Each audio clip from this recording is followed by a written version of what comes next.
Microphone check 212. Ladies and gentlemen, welcome back to It's the Bearded Man podcast with your favorite, the world's favorite bearded man, Bobby.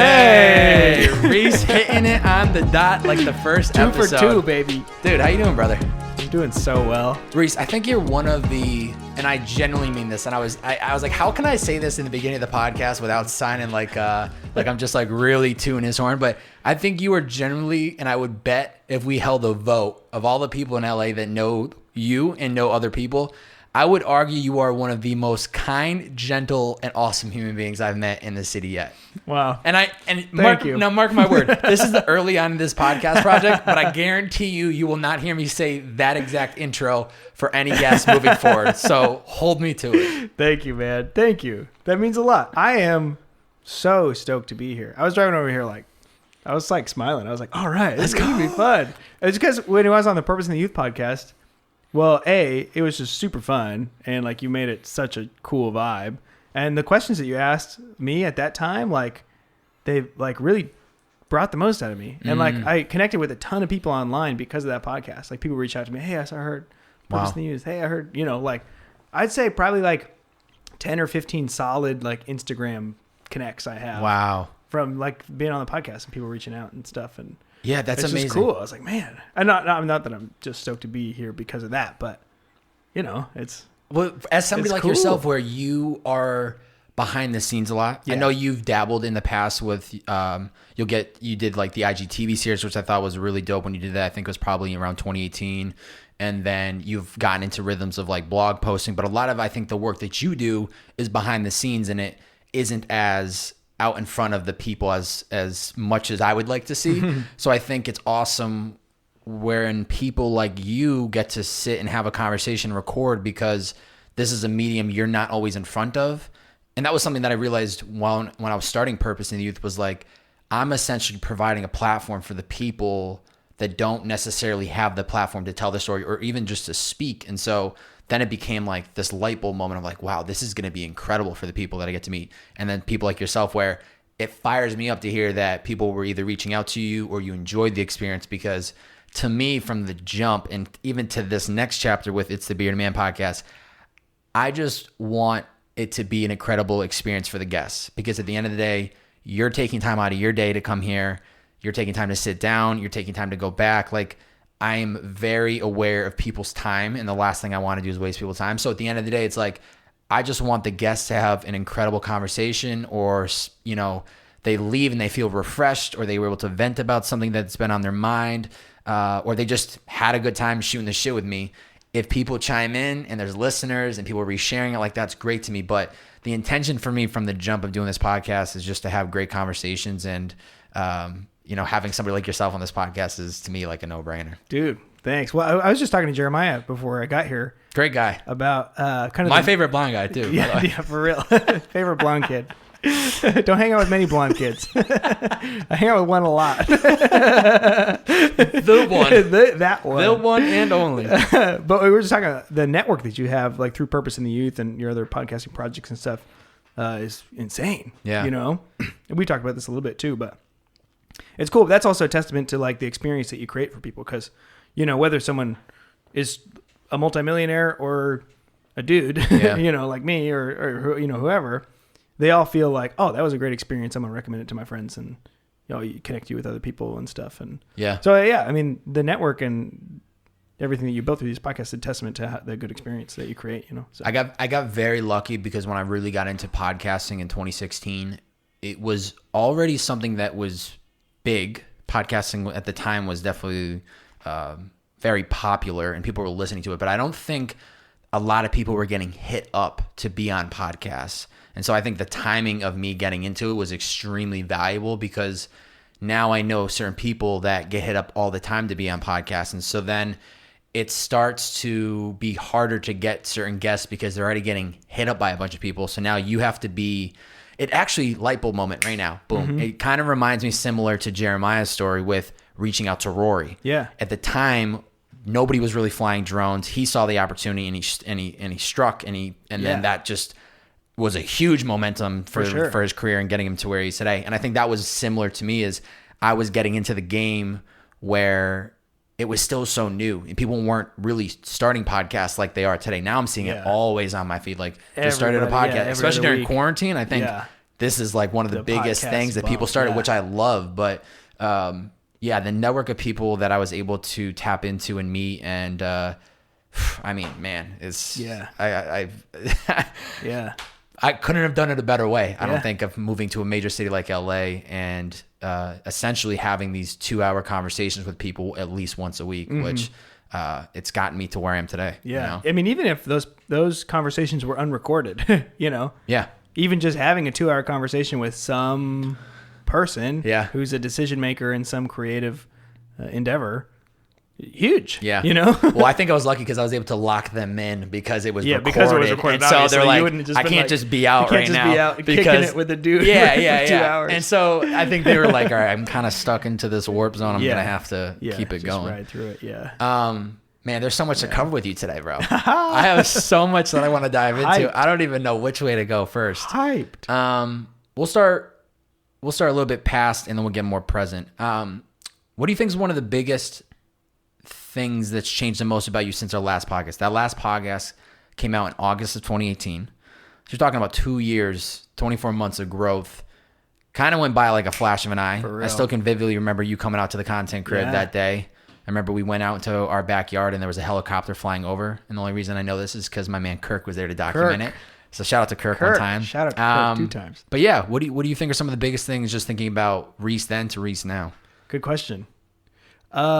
Reese then, at that point in time, I had been working with Jeremiah for over a year and really had started like to hit my stride working with Jeremiah producing his projects and stuff. But I was still very much in a state of mind, like a hustle state of mind, you know?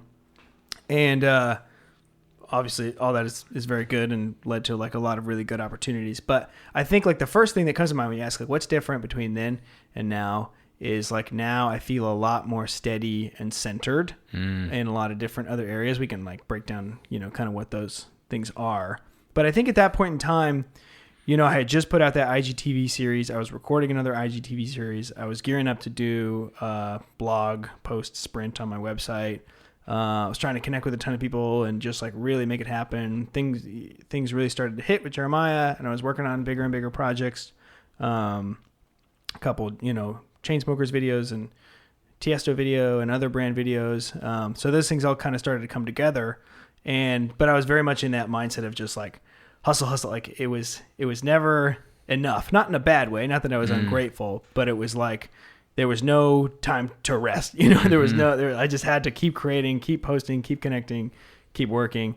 And I think the difference now is that I kind of have a better grip on what I want to do, what I like to do, and what I've tried and was good, but isn't something I should spend a lot of time doing.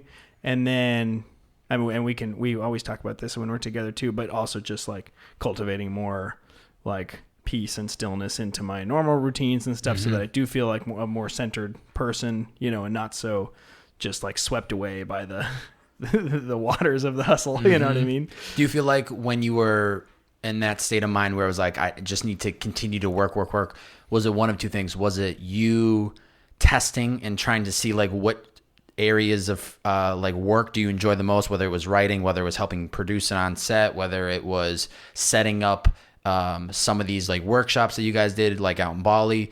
Was it either you just trying to figure out what you really enjoyed, or was it you kind of scared to go back to those earlier moments that I remember we had talked on the first podcast, where there was a time period where you were working at coffee shops and then you go to freelance and then you'd have to go back to coffee shops because there wasn't enough work. So which of the two, or was it a combination of two? That's a great question. I think it was a little bit of both. It definitely was me trying to figure out what I really could hit my stride in. Once I started producing a lot more videos with Jeremiah and these bigger creative projects, that's kind of where I really kind of have found that steadiness of like, okay, I feel like I'm locked into this running pace of, you know, I could keep this up for a few miles kind of thing. It's not just like run fast and then, I feel tired and slow down and run fast. You know, it feels like more steady. So I think on one hand, it was like me trying to figure out what is it that I like? Because I like a lot of things, you know, and I wanted to try out a lot of things, and I felt like I could have gone 15 different directions, you know, even 2 years ago. There were a lot of different options. But also,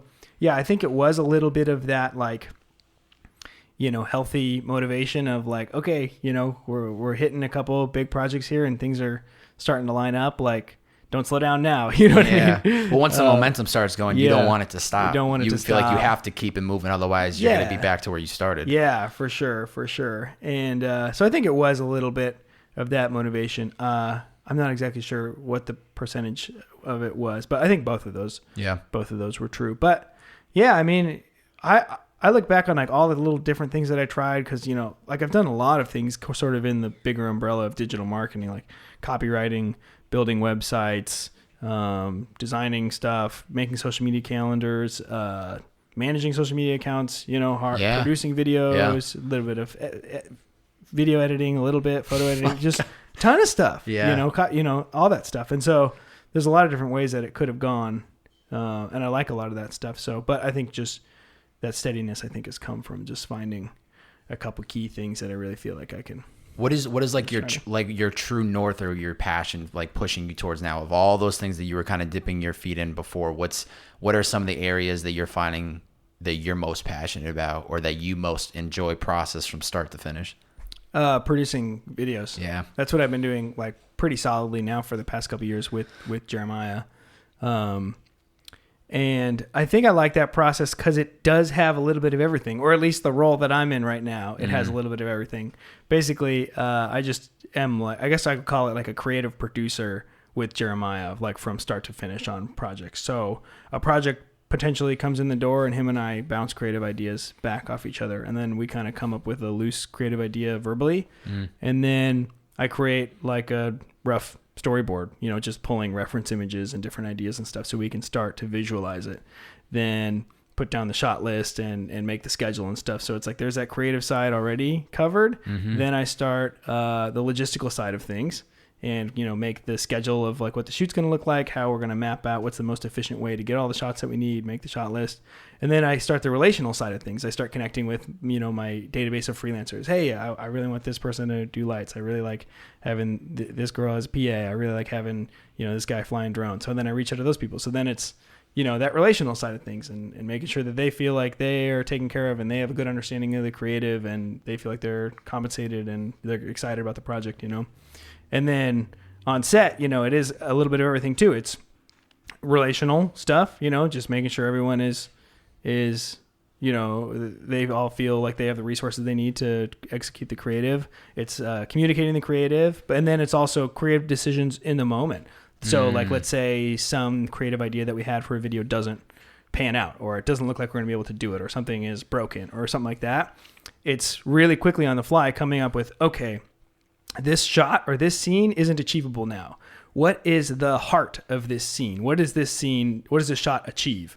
Okay, it sort of achieves this feeling of looking. How else can we achieve a feeling of looking, And then come up with 2 or 3 ideas and then run back to Jeremiah and say, hey, we can't do this, but we could do this or this or this, Here's your 3 options. Here's the 3 Pick options. wisely, brother. Yeah, go for it because we got to shoot, So, and then afterward, it's the same thing with the edit, the relational side with the editors, the creative side of helping them, logistical, all that. So I think it's cool. I mean, I think in a bigger production company or creative agency, I would probably just be doing one of those kind of 3 things, either the relational side or the logistical side or the creative side. But in a smaller sort of production company like we have going right now, I get to get my hands like dirty in everything. Yeah.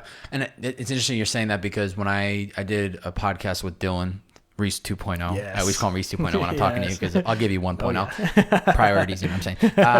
But it's or he's double the. Well, it's really 1.0 because you're first place. Hey, you're first place. He's second place. My guy. Sorry, Reese 2.0. You can't hear this, and we're in your studio, so thank you very much. But what's interesting is similar with Dylan. And I won't get into it too much, but like he does a lot of things with the music industry. He does, artwork for artists. Yeah. He does some like consulting for artists. He does playlisting for artists. He does distribution for artists. I mean, he does a lot of different things, but one thing that I thought was interesting, and I think you would probably agree, is that the beauty in what he loves about doing a little bit of everything is he doesn't get burnt out doing one thing. So if maybe you were just in charge of only the logistics of connecting who's going to be on set and you were doing this 40 to 50 hours a week, you might just feel like dead at the end of the week because there's no creative freedom and you're just constantly doing the same thing of connecting dots all day long. So I feel like it's probably allowing you to do a little bit of everything, and you're enjoying the 360 spectrum on top of, all these other past experiences you've had that are just allowing you to execute everything of a producer. Totally. And that's a good insight to keep in mind, because I think that is true. And especially like when we're sitting in a room apart from it all, recording a podcast, we can sort of look at it from above and say, yeah, I think that's pretty true. In the moment when I'm stressed out about a certain aspect, I'm like, I never want to do this part again. Like, what if I could just do the creative, Yeah. Or if it's, creative is stressful. I never want to do this part again. What if I could just work with the people, Yeah. But that is a good insight to keep in mind. Totally. And yeah, Dylan is a great example of that for sure. And also Dylan just hustles like crazy. I was just talking with a couple friends of mine who started this new band called Shirley Talk, and they reached out to me. They're like, "Hey, we're putting out singles and stuff. Just pick your brain about marketing stuff." They're old friends from back in the day. If you dig deep enough on the internet, you can see pictures of prepubescent me slapping the bass. I know. I was gonna say, I know you got some musical talent, so I wouldn't be surprised. So, and I shot him Dylan Reese's Instagram and everything as an example, because I'm like, this guy is like the prime example of someone who like owns it all, does it all, records it all, And I think a lot of people, when they're creators, they feel a little bit entitled, like, like, oh, I'm creating something, like people should notice, people should jump on board. And it doesn't seem like Dylan has that entitlement at all. He's just like every day, like designing, recording, promoting, booking tours, connecting with people, consulting, just like every side of it. He's just like working really hard. And it's like, it's cool. It's cool to see. I think at the end of the day, it's a great example that if you want something bad enough, you will find ways to reverse engineer the steps to get there. So when me and him were driving around in 2010, 2011 in my 96 Honda Accord, selling tickets to our local show where we had to sell at least 100 tickets or we were losing money. And ultimately, sometimes I was buying tickets in bulk because I was just trying to support the cause. Yeah. He had no idea how to book a tour. He had I think he was doing his cover arts, but they weren't anywhere to the scale of what he's doing now. But with time and just building relationships and learning from past experiences, and what a lot of musicians don't realize in those early touring years is you have to upfront all the costs. You're buying onto tours, you're paying per night on top of paying for your hotel, your food, your travel, maybe giving each person a stipend for $40 a day towards food. So it's really, I just think about success from a high level, not just music industry, not just creative. Today, actually, now we're speaking business, Liquid IV just got acquired. So that's another great example. But I think of individuals like Brandon Cohen or Reese Hopper or Dylan Reese or Jeremiah Davis. And I think at the end of the day, it's all about now timing, luck, preparation, consistency, all those factors play in. But at the end of the day, I really, truly believe that those that really, really, really want to do something will find a way to do it. And it's not always a clear shot straight forward. Sometimes you got to hop over the fence. Sometimes you got to dig underneath the fence. Sometimes you got to get out the fucking pliers and cut through the fence. But I think there's always a way to get what you want. And it's just about you being resourceful, making use of the tools that you have, leaning onto the people that are closest to you, which goes to lead me to props to you. Big shout out to Reese Hopper, because in 2018, when I was still slaying them Uber streets, I had reached out to you. It's still a moment that I greatly appreciate. We did a little Sunday coffee date in Venice. You took me to Blue Bottle, my first time ever there. And then we went to a donut shop where I think I almost went into a sugar coma at 10:30 in the morning. And then to top it off, you invited me back to your apartment to make me scrambled eggs and bacon. Yeah. We did the trifecta. But I had reached out to you that day or previously, just like looking for help, because I was just trying to monetize. I wasn't trying to jump the gun and say I deserve to be making money doing what I was doing. But I think, and I saw what you were doing, and I was like, there's somebody that knows and sees the land better than I do. And, I really appreciated a lot of the work that you did. You had built decks for me. You had hopped on business calls with me where there was no money being made, and it was truly just friendship, whether you believed in me or you saw an opportunity that we could make money together.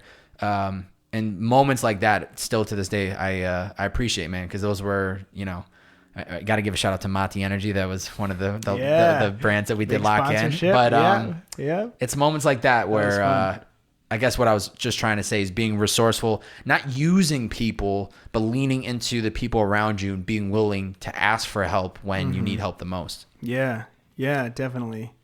Yeah, just to piggyback off your previous point and like all those memories you brought up and everything was so fun and good. And even that too, like stuff that I'm doing now, I'm getting on a ton of calls, outreach calls and stuff now on behalf of the production company with Jeremiah. And it's like, learn stuff, getting on calls with you. And, it's all stacking together. And like, especially you and I kind of had a similar mentality, like right out of college, let's just sprint, shoot, take as many shots as we can, and then it'll start to land. And in many ways, like it has, in a lot of different areas and stuff. But yeah, I was just talking to go back on your previous point, kind of about like finding a way to make it happen, It's so true.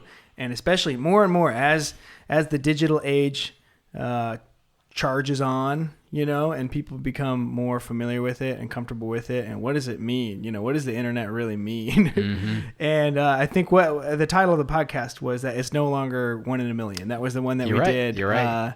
On Purpose in the Youth. Yeah, totally. Yeah. And that idea, to me, I think I kind of stumbled upon that idea back then, but it's becoming so much more clear to me now, which is like, the idea that like, it's not a 1 in a million chance. It's not like you're, showing up to New York City with your bags in the 60s and you're hoping to meet somebody who will like, discover you, give you the opportunity.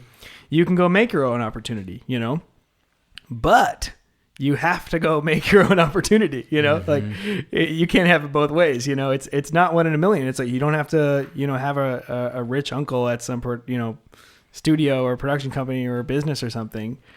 But, you have to put in the work for 2, 3, 5 years, every day. Yeah. I have to do it consistently. I just look at the internet as a massive playground of opportunity. And it's extremely easy to get sidetracked and into the comparison trap of comparing where other people your age are at right now. But it is a tool that can open the door to many conversations, to relationships that are going to help you move your career. It's just endless amounts of opportunity, and you have to utilize it.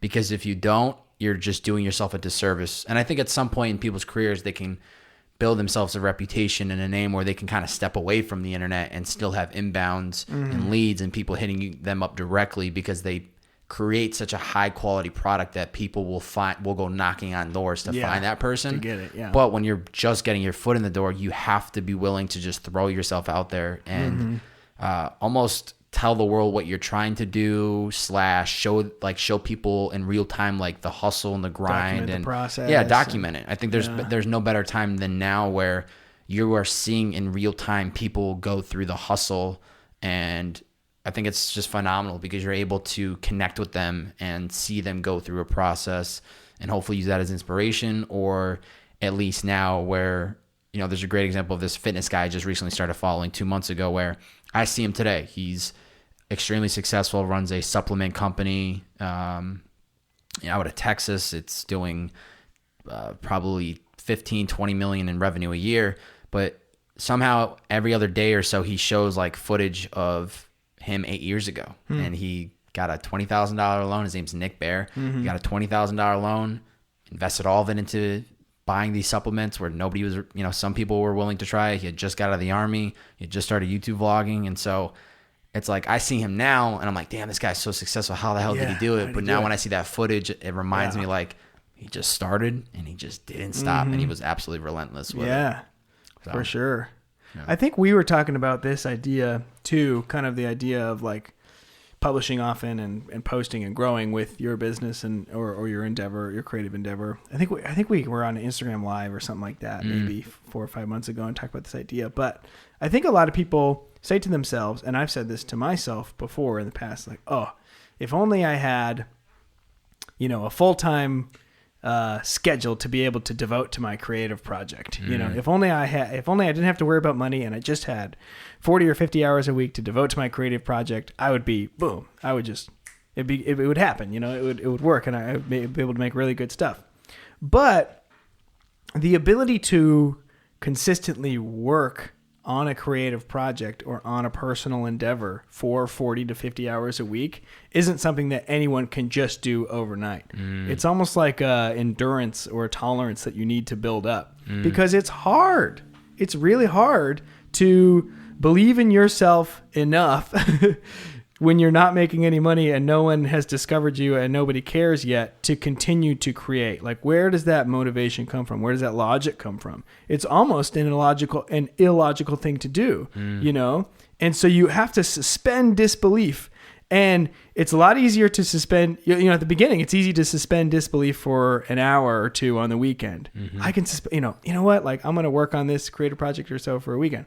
But if you have nothing but time, you know, it's just, you have to have a lot of past experience or just like some great confidence that comes, you know, from nowhere to be able to just put all this time and energy into a 40-hour work week where you're just working on creative things. So I think as you grow and develop, you know, maybe you work for 2 hours every weekend, you know, and that's as long as you have then.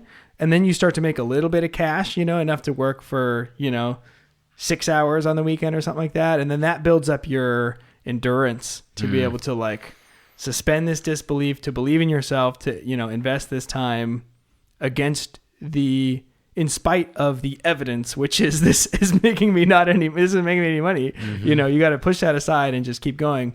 That tolerance builds. I mean, it's probably the same thing, you know, for Dylan, especially. I mean, now he's just like in the lab all the time, you know, but if he did that straight away, like as a teenager, I don't, you know, he wouldn't be ready for it. He wouldn't be ready for it. So it's okay for those things to grow over time. And what I'm saying is they should. Yeah. Because it's really rare for some, I mean, some people do, but it's really rare for someone to just jump into a untapped creative project 40 hours a week and just crush it. You're not going to be ready for it. Yeah. You have to put in the reps to be able to step up to that plate and go, I'm ready for this 40 hours a week. Because as glamorous as it may seem to be making a living doing that creative thing or whatever that passion is, if you're not constantly showing up and putting in the work to get better at it, you're never going to be ready for it. So it's just like, if you go outside, I love the endurance aspect. If I said to myself right now, I want to run a marathon. If I started training tomorrow, such as I just went out and tried to run the marathon, I would tap out. Yeah. I would be straight up crawling because my body is not ready for it. Yeah. But if I actually trained myself and I made a little bit of progress every day, where I went for 2 miles that first week, and then the second week I tried doing 4, and then I incrementally grew, then I'd be able to eventually hit that marathon. Yeah. And it's so funny because I think about two things. One, in my early content career, when I was just doing solo pods similar to this, at one point 2 years later, when I was like doing YouTube content and like mixing in all this stuff at the same time, I was like, I had this like moment. I was like, damn, I couldn't have done this 2 years ago because I was not ready for like cutting up clips and like how to upload it to YouTube. And like, it was layers. Like I started on an audio podcast and then I started adding the visuals to it. And then when I got comfortable with that, I started adding in vlogs. And when I got comfortable with that, I started doing the behind the scenes. Like it was this incremental growth where because I was putting in the time and effort, I stopped overthinking so much and I just started executing more. Where now it's like I can bang out a whole blog post in my lunch break in the middle of the day because I have just trusted myself that like there's always going to be more. It's not going to be the best blog post, but it's going to get the point out there. Yeah. And it's going to be exactly what I need it to be. I'm not trying to write a 10-page thesis on my thoughts. I'm just trying to provide these like mini blogs once a week where it's, you know, probably like a 2 to 3 minute read. And so, you know, go back 2 years ago, that would have taken me hours to just get it on the paper. But now I'm at the point where I know my thought process and I just go, I'm like saying it out loud as I'm writing it. But confidence because I had put in that time. And now I'm at that point where even with this podcast, I'm just trusting, like, I just have to keep putting in the reps and keep the momentum going. And I won't be frozen like I was 3 months ago when I was off the radar of creating for, you know, solid 6 or 7 months. But I think a lot of people think that though. Yeah. And a deeper layer to your marathon metaphor is I pulled it from you. You said the endurance. Well, no, totally. And a deeper layer beyond that is you could physically run a marathon tonight. you could do it. Crazier things have happened. The human body can be stretched to incredible limits when it has to be, right? But your mind at this point couldn't do it. What you said earlier, like you would tap out. That's totally true. Physically, though, you could do it. So it's like, that's the same idea. It's like, physically, yes, whoever's listening to this could become a full-time content creator tomorrow. Mentally, emotionally, you probably would tap out because of disbelief of like, is this crazy? Am I crazy? Am I going to kill myself? Is this stupid? Do people think I'm ridiculous? And so it's little by little, you build up that confidence to just show up and trust it. Now you sit down, pop out the microphones. We know it's going to be good. You put on the laptop to write a blog post. Like you just like have a thought and you're like, just swing all the way through it, Yeah. Man, it's, I don't know. It's you just the consistency of just doing something with time and continuously showing up. That's the only way to really speak these things into existence, or to be at a point where you can actually sustainably do this for a long period of time. Like I really just I like love anybody that can actually fully execute an idea. Like I think it is so courageous. And people don't give themselves enough credit. I tweeted this today. I'm a big tweeter, once in a blue moon. Yes. Intent is greater than results.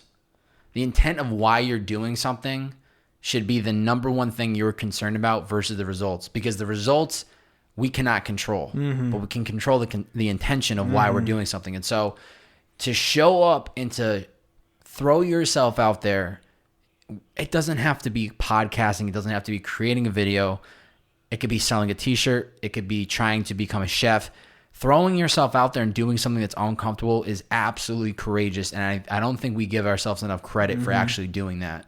This podcast that just came out yesterday, for my most recent one, was with this guy, Nolan Smith. He's the music manager for Kyle, Super Duper Kyle. And I loved this sound. This ended up being the soundbite that I used on promo, but he talked about taste. And how we all have taste for like what we enjoy and what we like. But what he said is what changes with time is in the beginning when we have taste and we've never really created or like tried something, we're just like from the outside looking in like, fuck country music. I don't like hip hop. Like that shit sucks. Like whatever. That music video they did, wash. Lame. We have all these opinions. But as soon as you start throwing yourself in the arena and you start actually like thinking through conceptually an idea and following through and executing it, you realize what it takes to actually show up and do that fucking thing. For real. And then you gain to appreciate like, that might not be my type of music. That might not be my creative direction. I would have done that music video. Yeah. That might not be my favorite food style, but I respect it because it's somebody else's idea. It was an idea in someone's brain, and now it's the thing that someone is watching or hearing or touching. Yeah. I think someone was being a troll on one of your on an Instagram comment or a podcast comment or something like that for you a little bit ago, and you posted about it. And I think I put something back, which is just like anyone who posts something like that, which is like, oh, this is so lame, like da da da. It's like it becomes very clear, not that they're a jerk or that they're the worst or whatever. It becomes very clear that they've never created content and posted it. That is the insight that emerges. It's like, no, I mean, you can be a critic all the time, whatever, do your thing. But it just has become clear, like you're not in this group of people who believes in themselves enough to take something in their brain and turn it into a physical thing. I think I know exactly what you're talking about. This was right around January, February, and I remember this because I saw the comment when I was still in the Liquid IV office.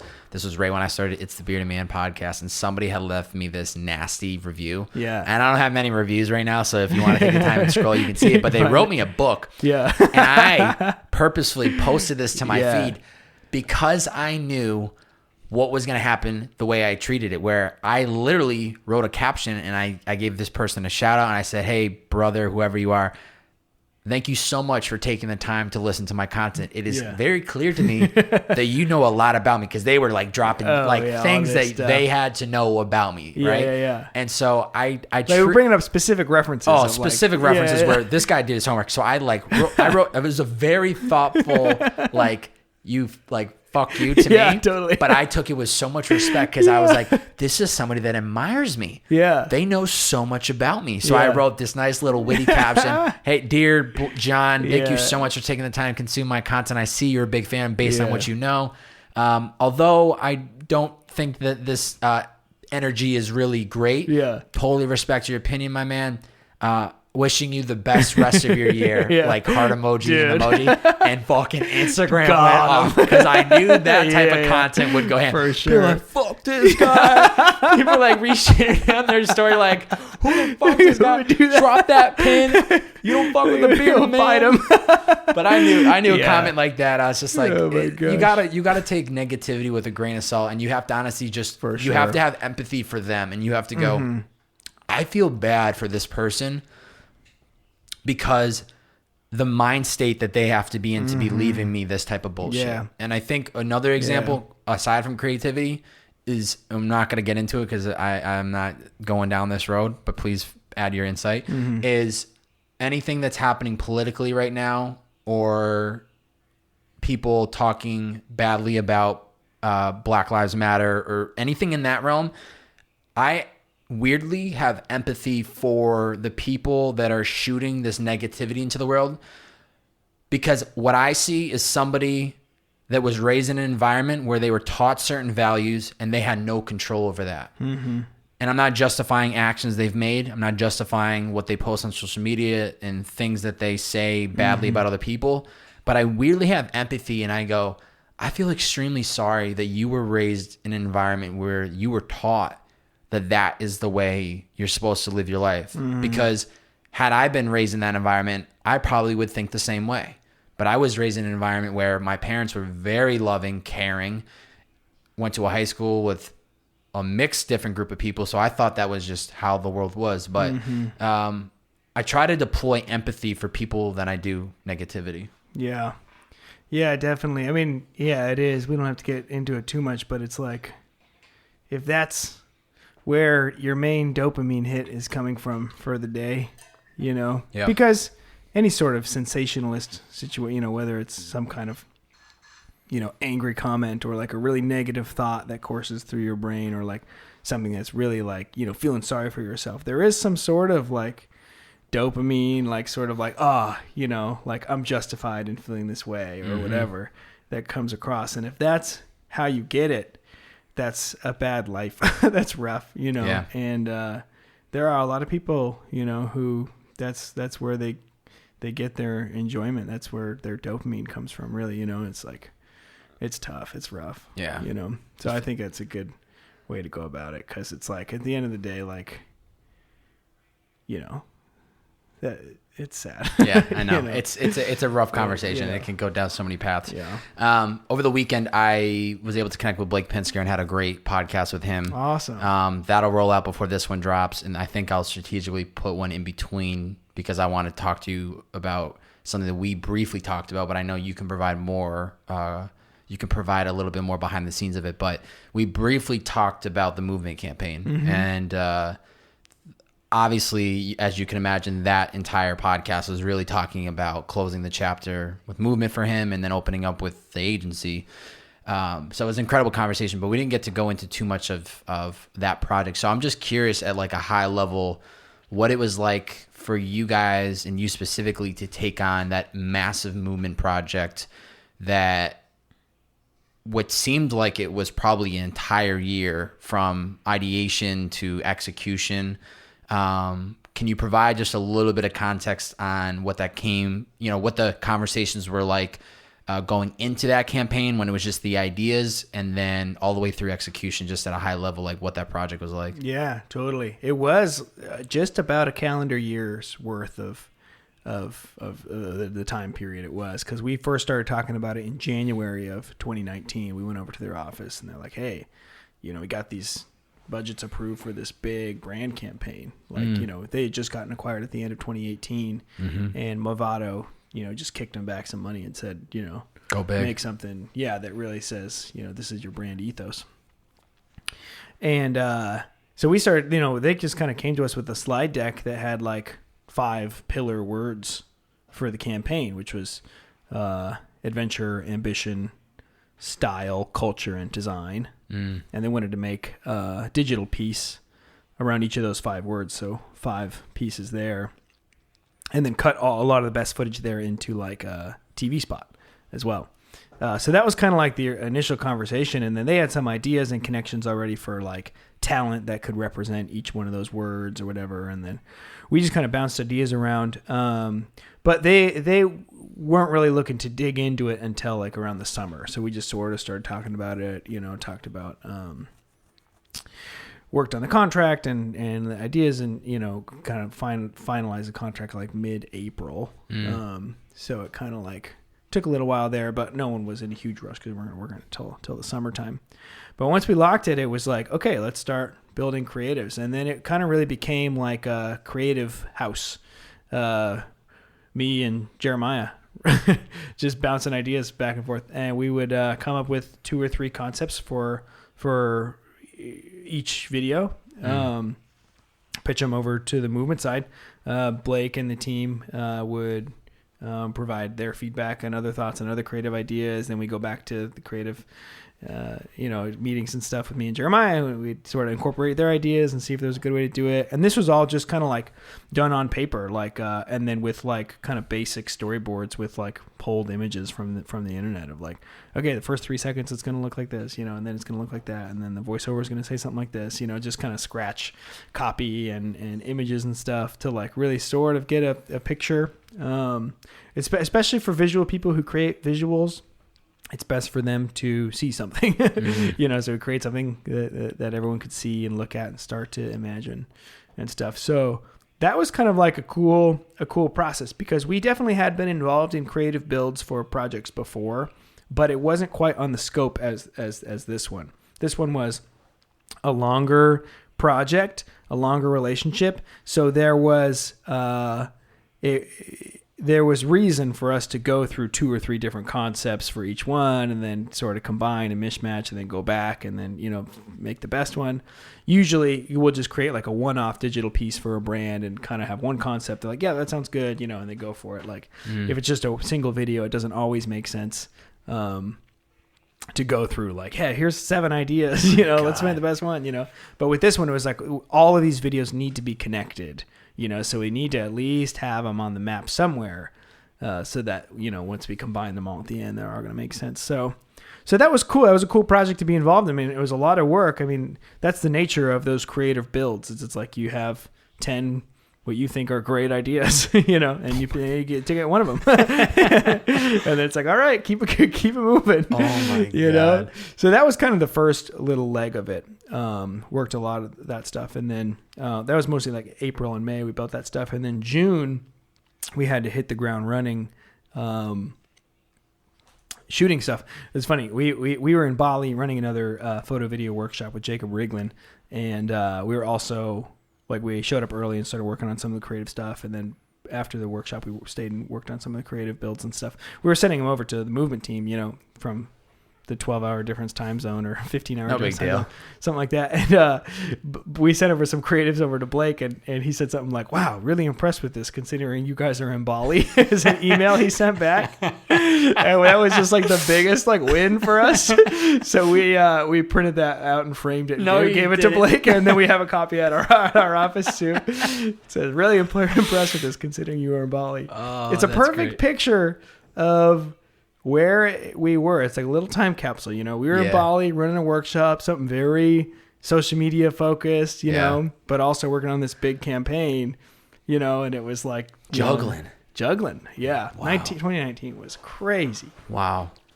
So then we got back at the end of May and then hit the ground running. We shot 3 of those digital pieces in June. No. Yeah. So we shot one the first week, one the second week, and one the fourth week of June. Wow. And then the third week of June, we shot the Takeaway music video with the Chainsmokers. So it was the most nuts month of all time, dude. And you're helping produce that too, as well, like planning and execution. Back to back. Like 4 of the biggest pieces that we've done. Yeah. So it was crazy working with Jake Kassan, founder of Movement. Don't want to waste someone like his time, Then working with Rocky Barnes, like very successful, fantastic, amazing model. Mm-hmm. And then Nigel Houston, the best skateboarder in America. Dude, I don't know how he moves that board like the way he does. Dude, yeah. He just crazy. flips it around. Yeah. So it was all very high stress environments. So did that, kind of shot all that stuff, and then took a little bit of a break in July. Worked on a couple other projects. Jeremiah was at the Chainsmokers and bopping around, and then kind of got back on the horse in August. We went out to Hawaii, shot the adventure piece with Sam Colder and Chelsea Kawai, and then shot the design piece with their in-house watch designer, Thomas Moran, which that one, maybe you can, I don't know how you run this with outbound links or something like that in the description or something like that, or whatever it is, but there's those like 5 pieces, those digital pieces, and they're all like 1 minute spots on like the idea of design and the idea of ambition. So it's like, picture this. Adventure. You have Sam Colder, Chelsea Kawai. Amazing, talented, athletic, beautiful people, right? Definitely beautiful. Culture. Both. You have Nigel Houston, the best skateboarder ever. Style. You have Rocky Barnes, just amazing model, like endlessly gorgeous and like so professional and fantastic at what she does. And then design, you have Thomas, who, he has his own, resume as well. He worked at Nixon before. He's amazing design ethos guy, but on paper, you know what I mean? It's like, oh, here's, it's just a guy who designs watches and he's a pretty reserved dude, whatever. So that one was going to be like the most challenging piece for us to pull off.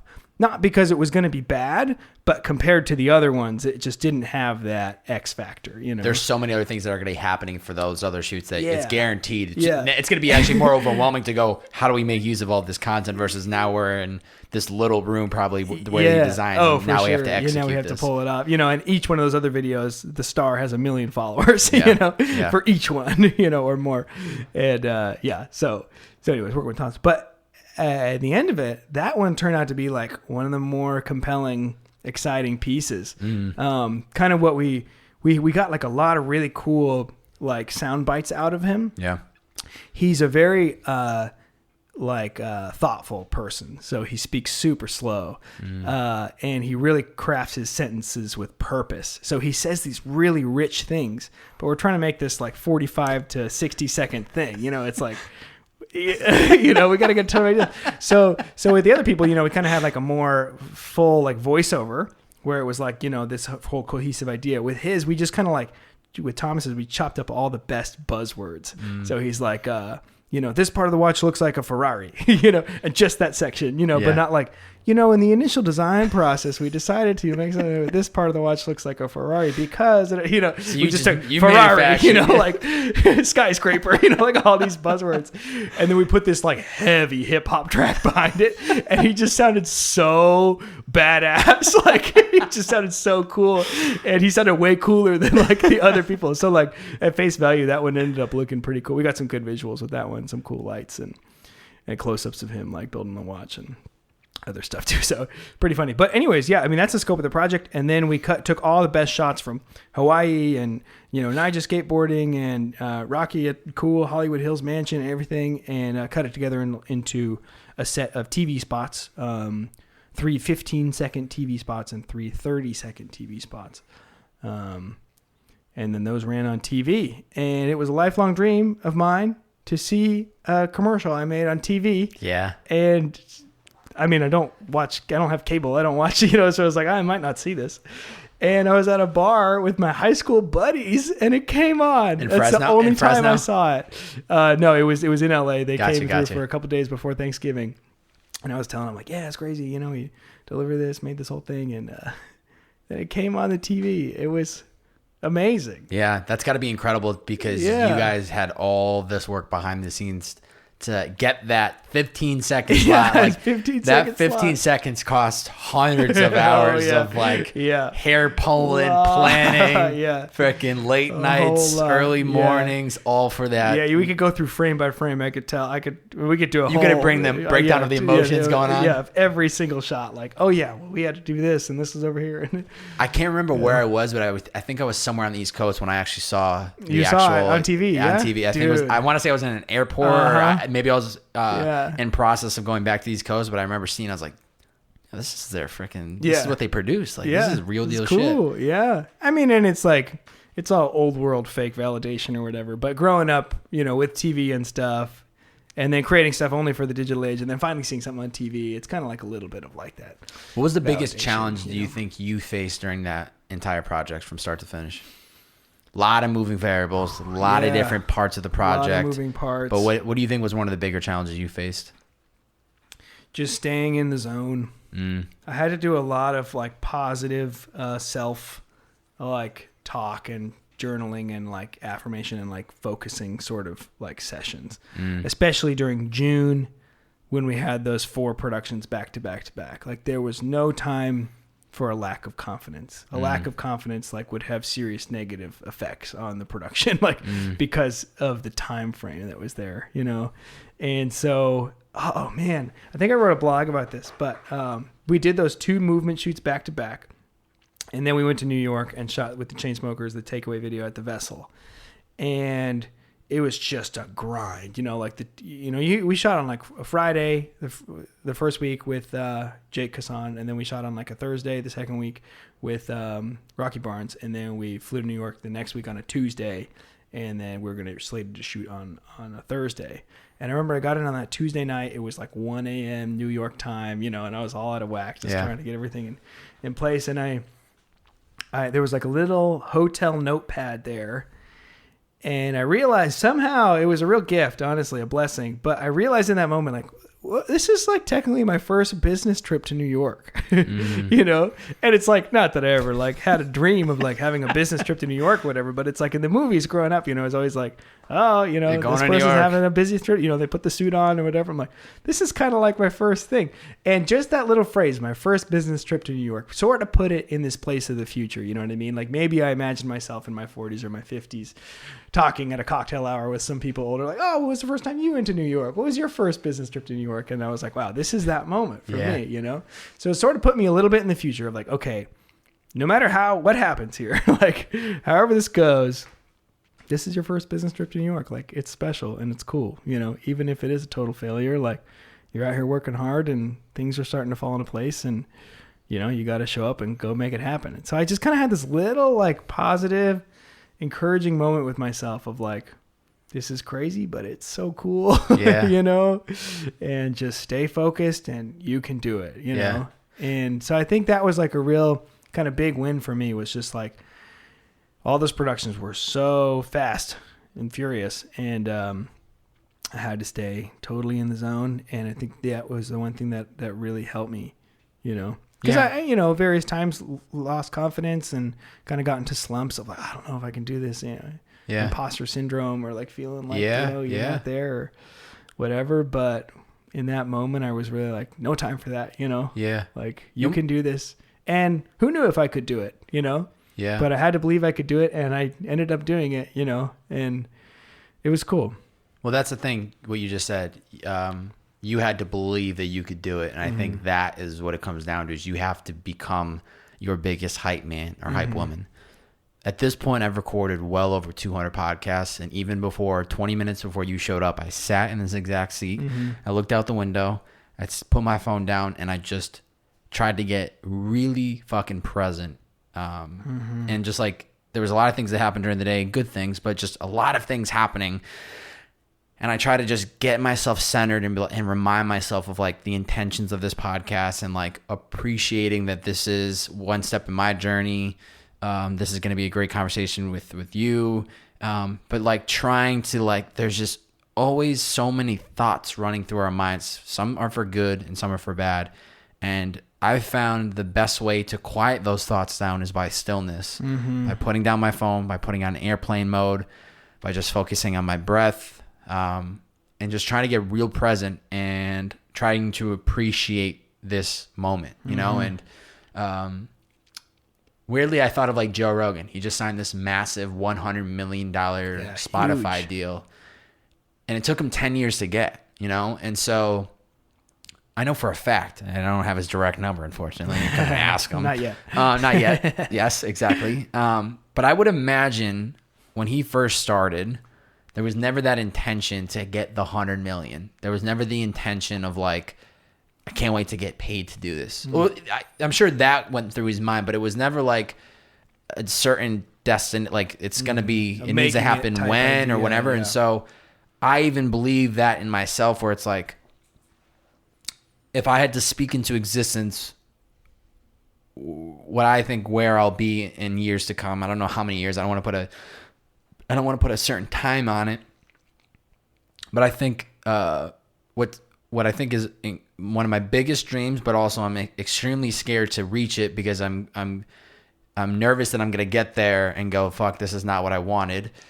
Which is what Gary Vee always talks about, buying the jets. He's like nervous as shit to do it.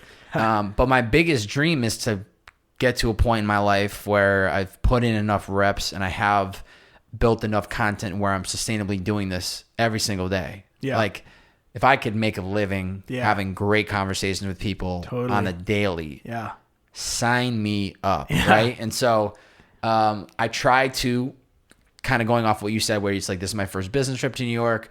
I try to remind myself that even in podcasts like this, in every podcast, not just this, it's like, this is a step in my journey. This might not feel like it's the one that's going to blow me up. It's not like there's no visuals. We're not in like my own studio anymore, but it is still a step in the right direction. And all that to say, like, trying to remind myself of that, trying to be present, but then once again going, I can do this shit. I can become the podcaster I've always wanted to become. I can just continue to do this day in and day out and trying to get the best guests and try to have great conversations. And the only way I'm ever going to be able to see if I have that potential of getting to that destination is by continuously doing that. And as long as I continue to feed my mind those positive thoughts, then to me, there's no doubt in my mind I won't reach it at some point. Yeah, man. That's amazing. That's similar to kind of what I do. Like when have a big moment coming up or a big production or something. Yeah, I usually just journal. Just take a page in my little notebook that I have, and it's something similar. It's just like, okay, you're here. Yeah, this is gonna happen. Yeah, it's gonna start and it's gonna end. And time will continue to pass at the same rate, whether it's a total smash or a total crash and burn situation. So just be there in that moment, Yeah. I think sometimes when I feel like things are going to go really bad, I'm like, oh no, it's going to last forever, or whatever. But it's like time will pass at the same rate, So just be in that moment, because it'll be over, whether it's a horrible experience or a great experience, it's going to be over. So just be there and try to make it good. It's funny you bring up the journaling, because I actually just tried journaling.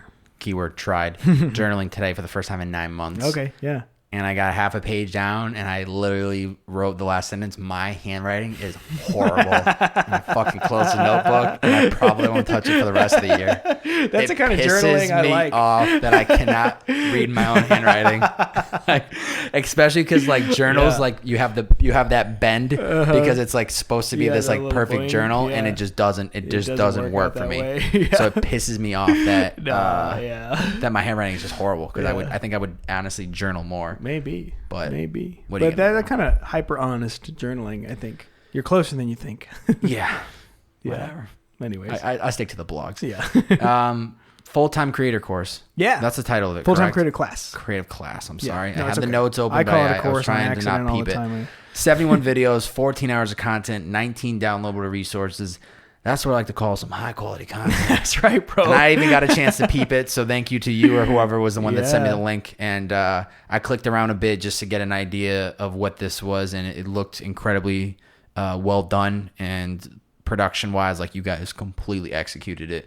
What was like the vision for creating that in the first place? Because I think you guys started that before COVID had hit. Yeah. Or did it kind of really happen? We started production on like the 3rd of March. Oh, wow. Wow. So like, I think I had a cough in that week, and everyone's like, ha, you have COVID. And I'm like, yeah. So funny. Little do we know what was coming. Horrible. Anyways, so that was something that Jeremiah had in mind for a while, and had sort of brought up to me in passing over the course of the previous, 6 to 9 months or something like that. Oh, we should do an online class. Oh, should I? I didn't have a whole lot of like perception of what that could look like or what that could mean or anything like that. But a couple of people I had seen put out online classes and stuff, and we had sold other online products before. The TOBK Twitch effect with just a little video plugin effect that we sell. So I was like, okay, yeah, I guess I could see what that would look like, And then he hit me up in February, and he's like, okay, this is happening. Like, we have to do this. Like, I really want to do this. Like, this is a priority for me this year. Like, I want to make an online class. Like, let's do this. And we did the in-person workshops. We did 2 in 2018.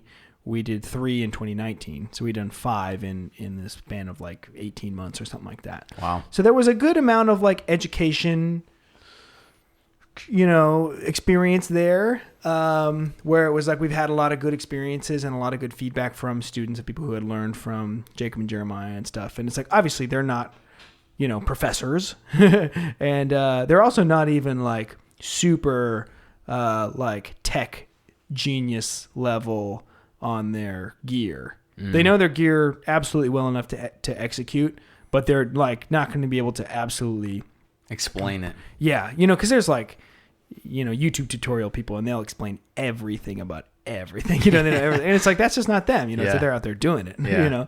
So I think there was a little bit of that like question of like, is this gonna be valuable? If people ask me a question that I don't know the answer to, whatever. But what we discovered through the workshops was just like they just made themselves open books. About like whoever's on the workshop, just ask them anything about how much they charge the client, how they pitch, what their pitching process is like how they grew up, like anything. And what we heard from people is that like there was so much value in them just being totally open and totally honest. So that gave us a lot of confidence as like, okay, if we were to make an online class, it would be something that was like, totally open and totally honest. We would go through all the basics of stuff or whatever, but it wouldn't be this thing that's like 100% dialed. Like you could like totally fact check every little thing next to Wikipedia and be like, oh, he said it was, this, side, but it actually it's, it wasn't gonna be something like that. It's gonna be something like way more wholesome in the sense that like, giving people confidence, and telling the stories of like how you make it and like breaking down these interactions from like a top relational level, something that sits totally outside of the YouTube tutorial zone. There still are tutorials. There's like a lot of breakdowns and all that stuff, but it's so much more of like, get on board for the ride. You're not going to get quick fixes or quick answers to your like quick questions here. You can reference back to it. It's categorized well enough for that, but it's not one of those things where it's like, oh, I need to learn how to, mask this thing out in a video. Let me just, It's so much more like,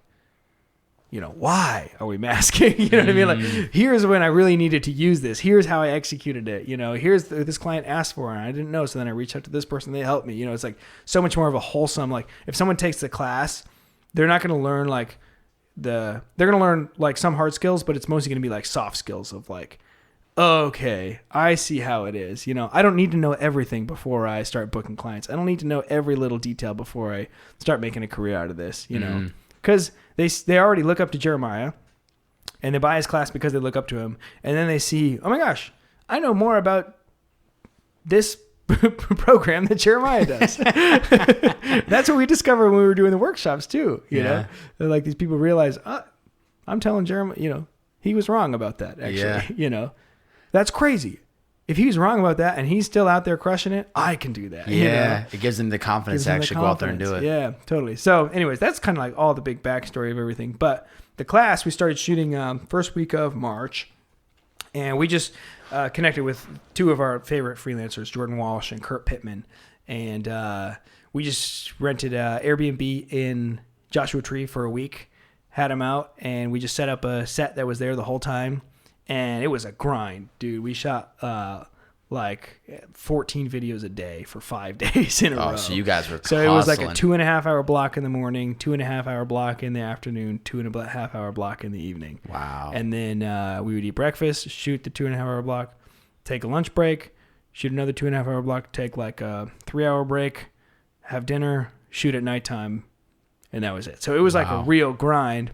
And Jeremiah and I were kind of in the weeds. I really helped him build out the outline of like how all the ideas would come together and stuff. I had taken a few online classes before, and I kind of have a brain that runs in that way because I do a little bit of writing, so it's a little bit easier for me to organize thoughts on a page and stuff. So he just kind of spat out a ton of like, oh, we talk about this and talk about this and talk about this and talk about this, And then as we were shooting it though, we had a rough outline when we started. And then as we were shooting it, it was like, oh, you know what? Like, we're really touching on a bigger idea here. Let's make this a separate video. So it's like, okay, adjust the outline, everything, And then I can see you like freaking out, like, oh shit, now I gotta fix it. I gotta put this in here. Yeah, for real. Yeah. So it's just doing it. So I was standing by there, and we had to be super organized with it, because it's like when you're making one video, it's like shoot everything, toss it on your computer, drag and drop, find the clips. But we knew we were going to shoot 70 plus videos, so it was like. Every every audio file needs to be perfectly named and organized in this preset file structure, everything, so. Oh my God. Yeah. So it was like, cause it's like, if you're looking for some clip in that haystack, there's no way you're going to find it, So we had to be super organized there. And then, so that was a great week. We shot, we ended up shooting like 58 videos in 5 days or something like that. That was what we ended up doing. Yeah. So it was huge. It was crazy. And Jeremiah was absolutely fried. Oh, I believe it. He's just talking for 6 hours. He's not ready for that type of shit. Yeah, no way. Dude, no way. Jeremiah should have hired me. I would have came in and done the voice coaching for him. Honestly, yeah. This is how we edit. I'm getting tired. Bobby's going to read the rest of this. That would have been, we'll talk, because that's good. People would have hit you guys up on the email. Can I get a fucking refund for this? Can I get a refund? Who the hell is this guy? He's talking about Uber and his fucking face. This is not a creator class. I'll teach you Sony, I don't know. Let me talk about Uber. How to craft that beard right now. Get your scissors. Beard shaving 101. That would have really shoved the feathers up. That would have been funny. Wow. That's good. So anyways, it was a grind. We shot a lot. And then we had some pickup shoots. We also got some videos in the field where Jeremiah was like shooting a video like he normally would. And then we had 2 behind the scenes people filming the video, and he's talking about all the creative decisions that he's making. So we have 3 videos like that, and they're like half hour plus, wow. Really rich content of him. We did some cool shoots. We did shoot a dry lake bed with a BMX motorcyclist. Damn. And then BMX, is that right? No, that's BMX cycling. would be bicycle. Yeah. Motorcycle, motocross. Yeah, motocross. It's a little bit of not mix. BMX. You're on the right on the money. In the right zone. At least I caught it though, right? Nothing's worse than that guy who just like says the wrong thing and then just piles, drives on. That's usually maybe me. I've already done that 100 times. Maybe. I'm usually that guy. I just keep going. And somebody's like, do you know what you just said? I'm like, yeah, let's just keep it going. Yeah. Let's just act like I don't know what I was talking about. So we have that one, and then we had another one. This one is cool, and we really haven't maximized this content, but it is cool for the students. We connected with this like trick pilot who flew this old biplane with the 2 wings. I saw some. And of then that he had his ads. friend sit on the bottom wing of the biplane while he was flying it. So they call it like wing walking technically, and it's like there's 2 places in the country where you can like learn how to do this. There's one place in the country where you can like do it, like they'll teach you how to do it, and then you can go do it. It's like up in Washington, and it's like the cousin of the guy that we were working with who was doing this. So it's just crazy. So his buddy's like literally dangling his feet off the wing, and this guy's like amazing trick pilot, like competes in air race challenges and like all this stuff, and he's like buzzing the ground like 10 feet above the ground. Like we have a motorcycle, so there's really cool content, and Jeremiah's just breaking down how he would shoot all of it and everything. So wow, a lot of really cool content. So we shot some of that pickup stuff in like about the month following it, and then and then the post-production process was a trip too, because we had a lot of stuff to do. Basically, we had our editor edit a first version of all 71 videos. And then we sent all of those videos out to 3 people. My assistant, who pulled the best quotes from like each episode and then transcribed them. She sent those quotes to someone else who made on-screen text animations that would pop up when these good quotes came. So it's like memorable moments like within the class. Because it's like a 10-minute video. Yeah. But he says something like you should write down or whatever. It'll pop up on the screen. Wow. So then we would send that over to him. And then we sent that batch of videos over to the person who was making promo material, because he couldn't use the videos that had the baked on text for the promo. So it was like he took all the version ones, then made promos with it. That was my cousin Hudson who did that. And then our other editor that we work with, Orion, he made the on-screen text and then sent it back to the first editor who put it on for the second version, and then colored it, and then exported it at high res, and then uploaded it to Dropbox. And it was this whole process. Oh my God. Yeah. And it was like, again, it was like every file needed to be totally accounted for, and we needed to double check every export. It was like a huge project. Whose job was it to watch every episode and make sure there was no? So it was our main editor's job, but then me and my assistant, we like also did got some popcorn ready, just started watching all of it. Oh my God. Just kind of, I mean, it was mostly like skimming through and just making sure and stuff. And massive project. Yeah. Huge project. So that was cool too, because, it's good that you bring it up and talk about it. I mean, we just closed enrollment for it and stuff, but it's just been such like a staple part of this year that it's always been like, oh yeah, full-time creator class. Yeah, we're working on that. But we don't have other projects right now. So, Yeah. But that was a huge undertaking, and that gave me a lot of confidence too, to be able to say, I produced a project that 71 videos, 14 hours of content, and it's all there. Yeah, and it's something so different than what you guys have done in the past, where essentially at its core, it is the same thing, where it's videos and it's planning, executing, and editing and finalizing that product. But I think it's completely different in the sense of like it's a course, and everything was like, where I would imagine a lot of projects you're going out, there's a shot list, but you're shooting as much as you can and then getting to editing and then figuring out how to put everything together, where this seems like it had to be structured and you had to ask certain questions. And we had to have a really good idea of it beforehand. Yeah, definitely. Yeah, definitely. And then get in and do it. So that was a fun project. And that was a cool project too. I mean, obviously there were like a good amount of hard costs associated with it. But then a lot of the vendors that we work with, we kind of said to them, like, do you want to work for a percentage of profit on this? So we basically like came up with a profit percentage for each of them, that like if we reached our goals, they would get paid more than we would if we just paid them cash outright on the front, and they were comfortable with the goals we set and everything. So it is pretty cool. It's like, it feels like a little bit of like, we have a group text going and they kind of spout out ideas sometimes, or like we'll jump on and make extra promos sometimes, or, just make fun of Jeremiah. Everyone's got skin in the game. Everyone's got skin in the game. Make fun of Jeremiah. That damn blonde kid. Who does he think he is? Come on. Who does he think he is? Yeah. I'm curious. What's on Reese's radar outside of Jeremiah's production, which is clearly passion and something you've helped him build from the ground up?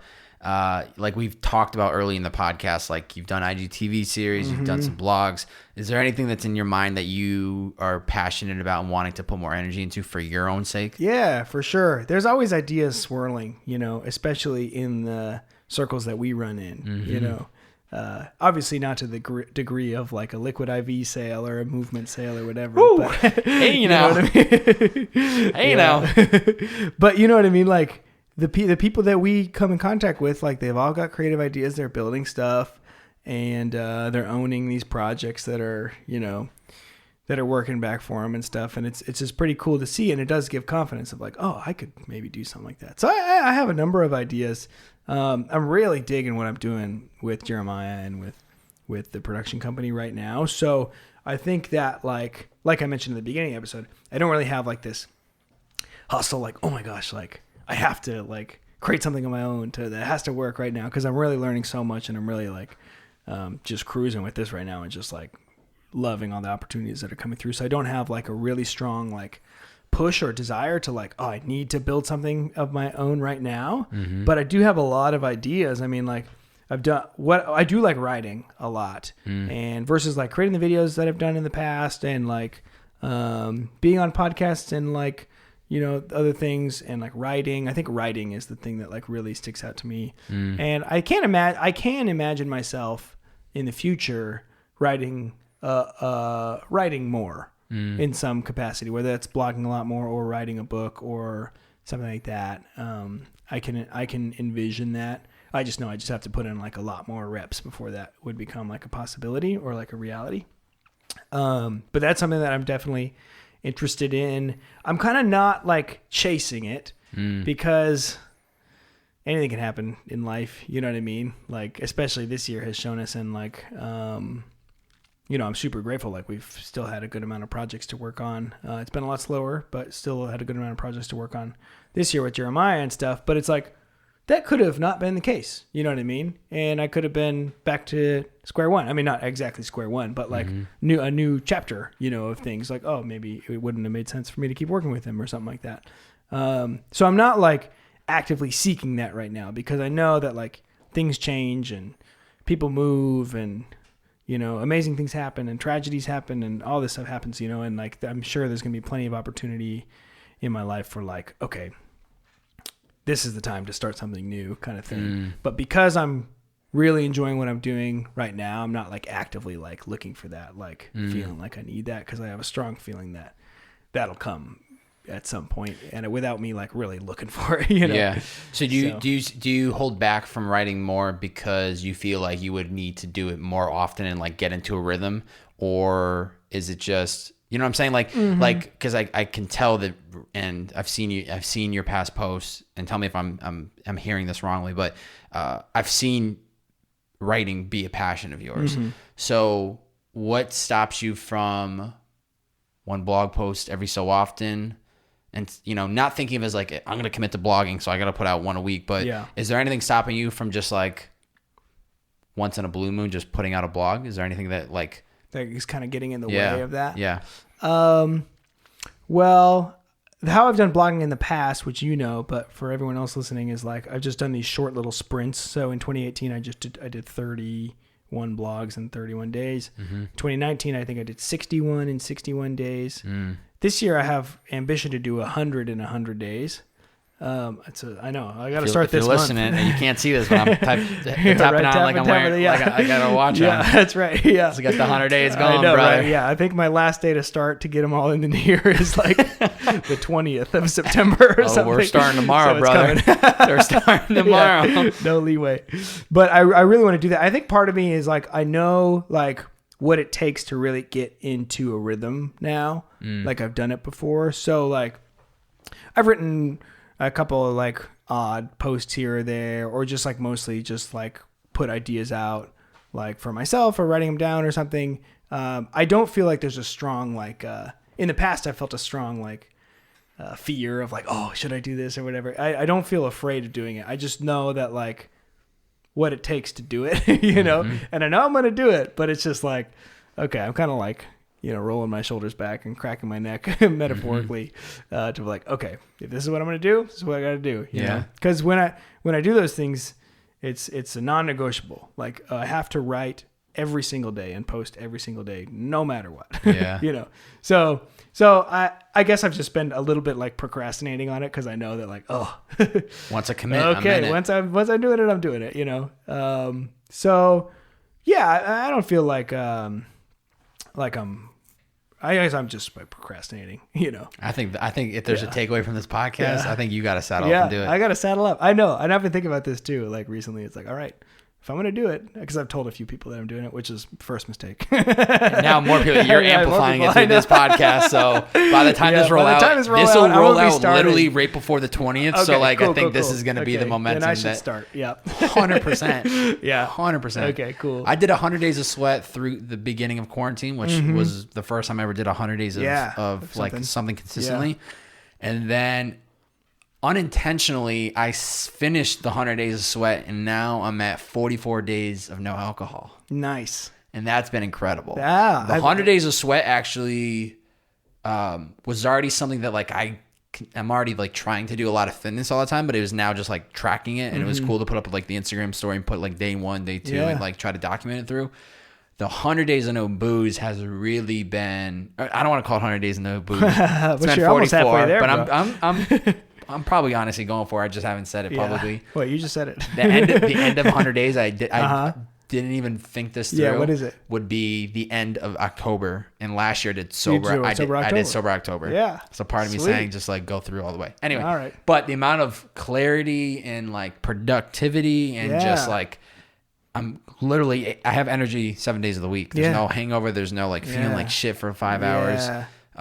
So I'm seeing the upside of it. And so everything's telling me to just even just a little like, one beer with dinner kind of just, I mean, it's what it's meant to do. It sort of just quote unquote takes the edge off or whatever. But it takes the edge off. It's like, where's your edge? But here's the thing. And this is where even that, like, it's just a little bit of tiredness and slow down, you know? This is my thing.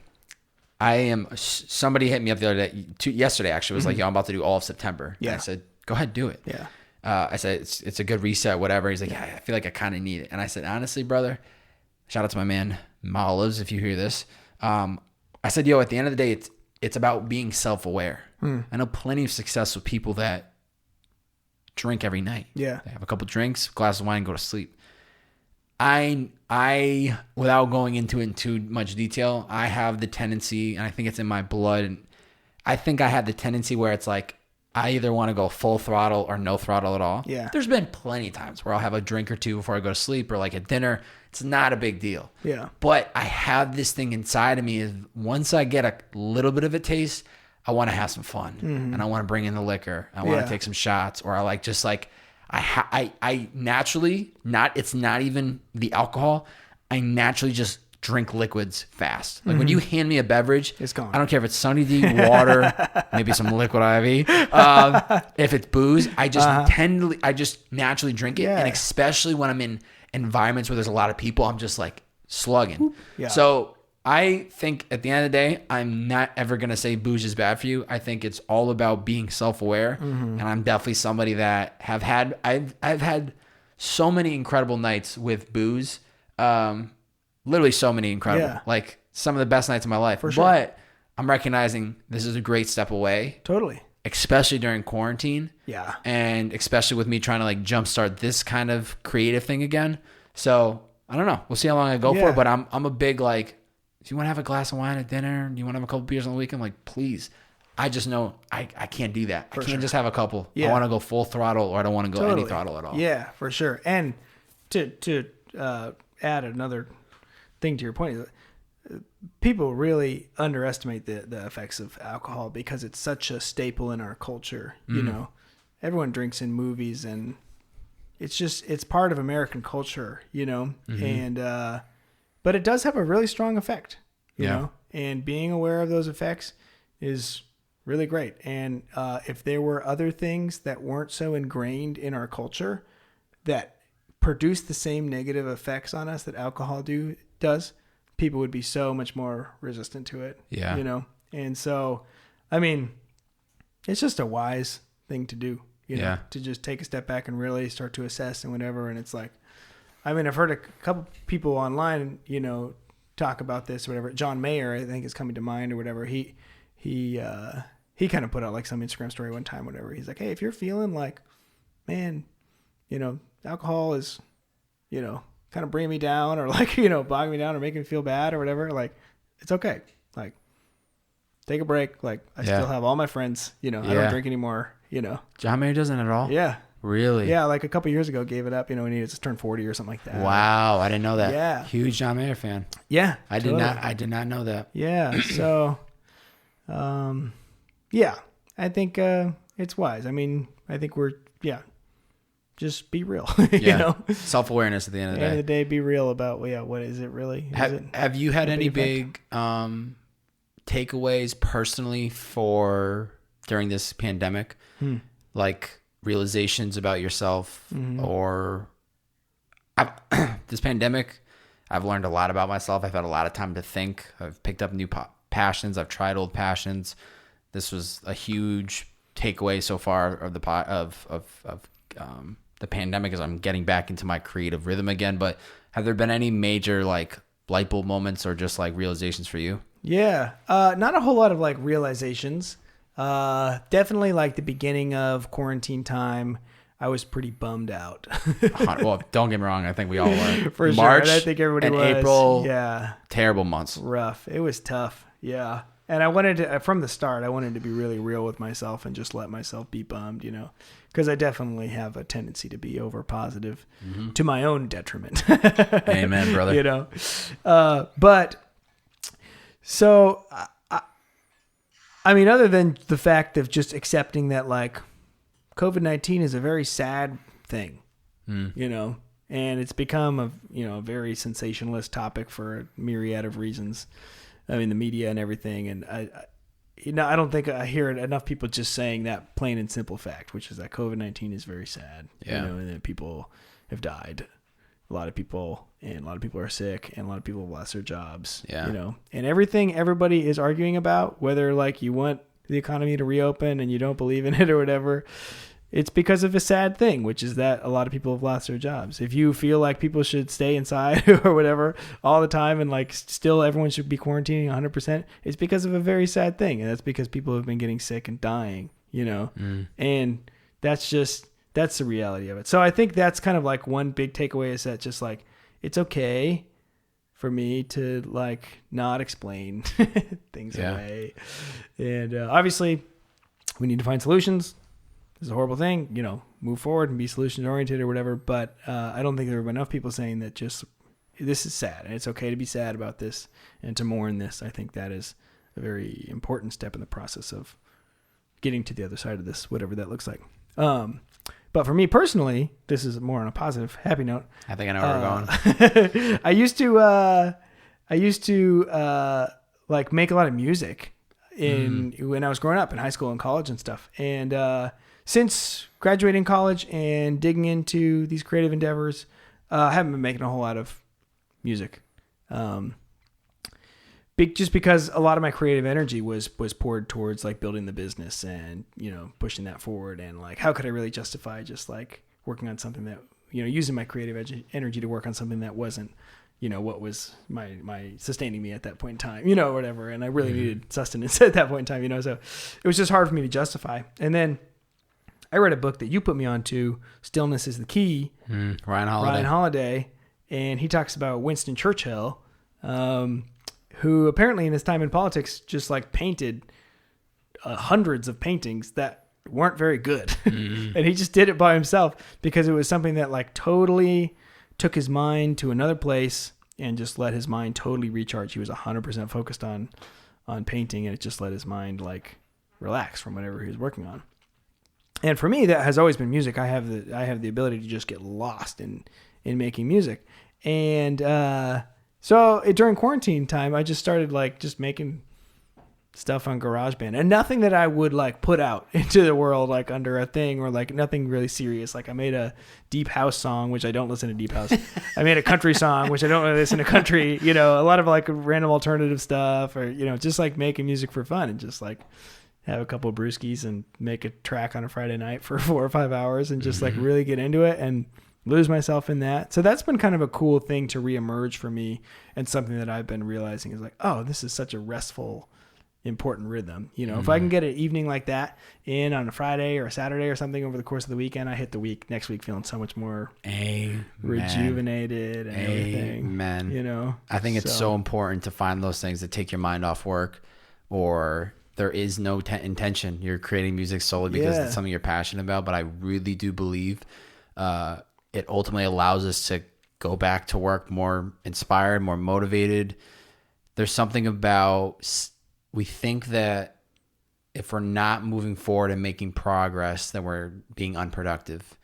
That by enjoying by enjoying hobbies and passions and hanging out with friends, that it's actually unproductive, because in the moment we're not making progress. Yeah, definitely. But what I've come to realize is that there's so much progress that's made because of me stepping away from the work has allowed me to go back more inspired, more refreshed. My mind is more sharp. So it makes sense. You enjoy your life more. Yeah, you are so much more fulfilled.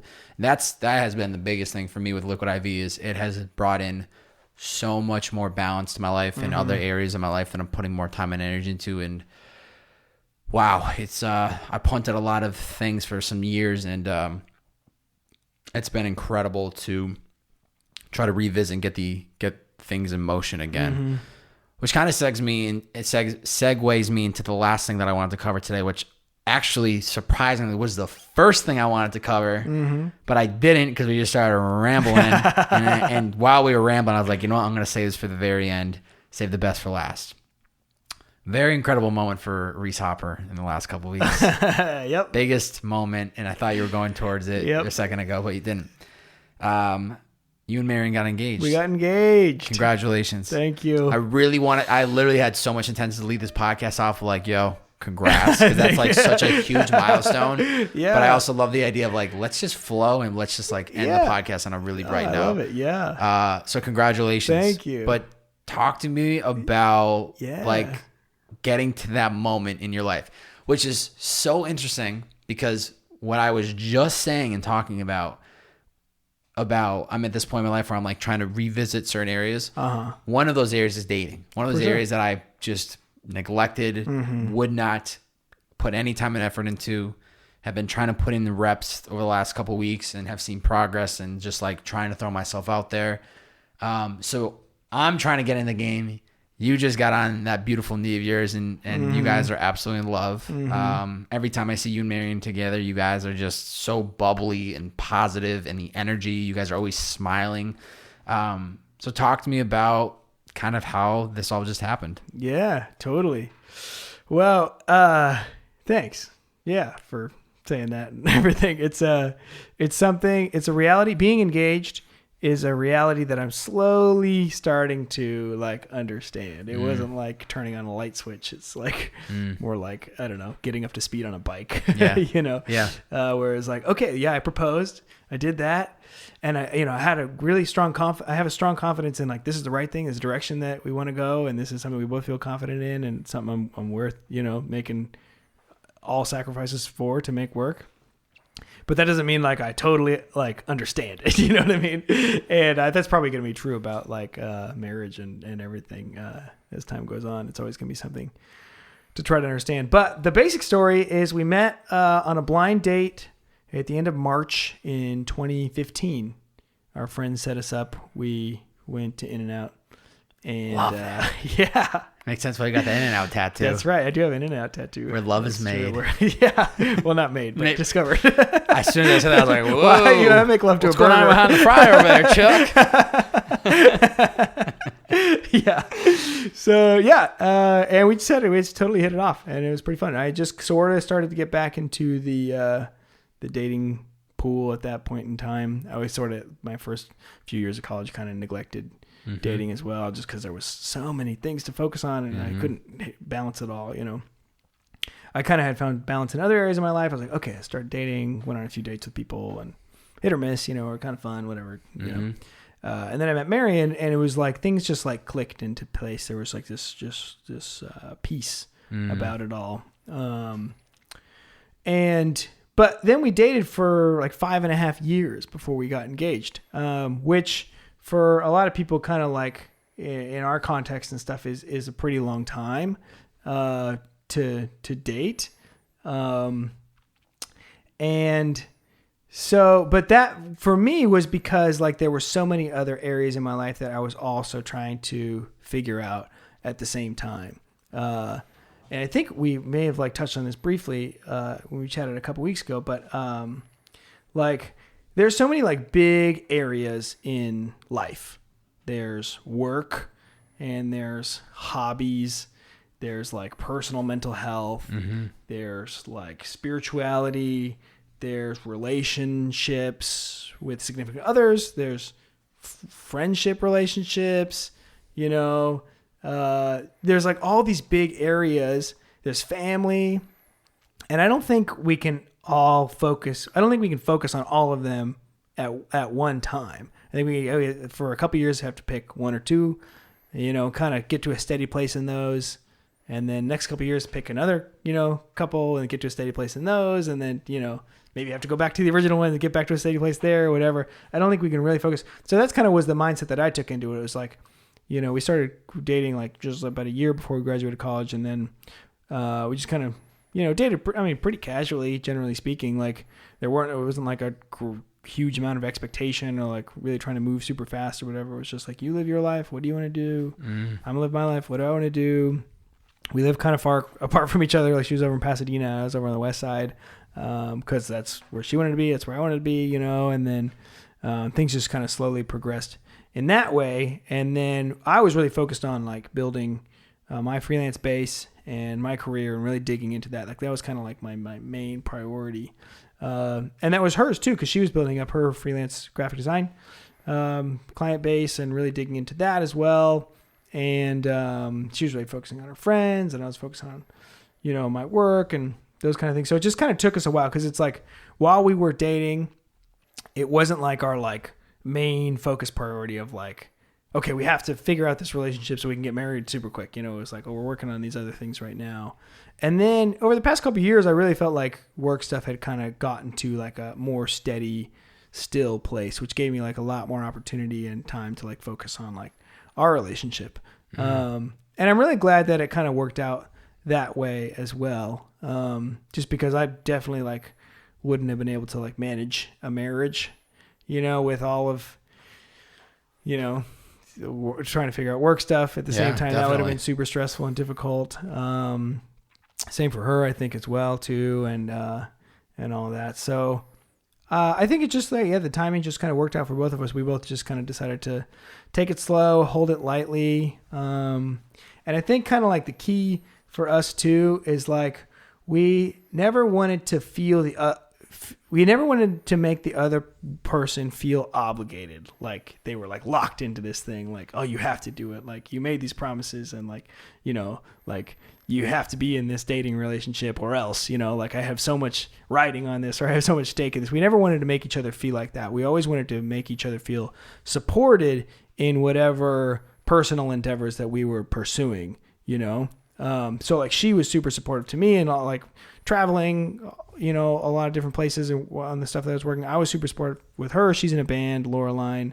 And I saw them out in was it Silver Lake? Yeah, over there. Yeah, in the front row. Yeah, going crazy. That's right. Yeah. So I really wanted her to feel supported in that, and it was almost like our dating relationship sort of like was like a vehicle for support in each other. It wasn't something we weren't dating each other because of the dating, relationship. It wasn't like we have to keep this thing alive. It was keep like, the candle burning, baby. Yeah, it was like we're creating this thing so that each of us can go and self-actualize. Fucking beautiful. It's literally a support system. It's the whole point of an honest relationship. Yeah, totally. And then obviously as time goes on and everything, it's like you realize, oh, I think I really am in love. It's like, we dated for like a year or so. We said, oh, I love you, I love you, I love you. We started saying I love you and stuff. But then even more so over the course of the next year, exponentially more, it's like, oh, I really am in love with this person. Wow. Love spending time with them. We laugh so much. I really do feel supported. When we have conflict, like we both want to figure it out like quickly and apologize and just let it go, But the goal, again, is not to achieve romance, Like we're not in this to like experience a love connection. Yeah. You know what I mean? Like that's not the ultimate end goal of things, because I think people chase that. They try to like build this thing that helps them achieve a love connection or whatever. But then at the end of the day, they don't get to do what they want to do. They don't get to be their own kind of person or whatever. They realize that specific love connection that they were trying to achieve or attain isn't going to like fulfill them or sustain them to the degree that they wanted it to or whatever.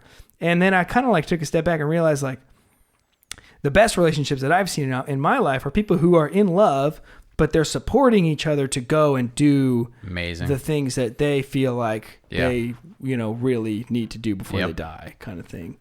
So that I think has really like brought me like a great amount of like peace and everything with things. So now, like before I was like, oh, I don't want to get married or, get too into this, because like, I don't want this to like slow down like my work progress or whatever. But now it's almost to a point where it's like, let's get married because this is going to help me achieve all these things I want to achieve. Before I was afraid to get into it because I didn't want it to slow me down from achieving these things. But now the support system is so strong there with her that it's like, let's get married so that like we can both like continue to do this. We can support each other emotionally and financially and, in all these different ways so that we can go do these things that we really want to do before we die, Wow.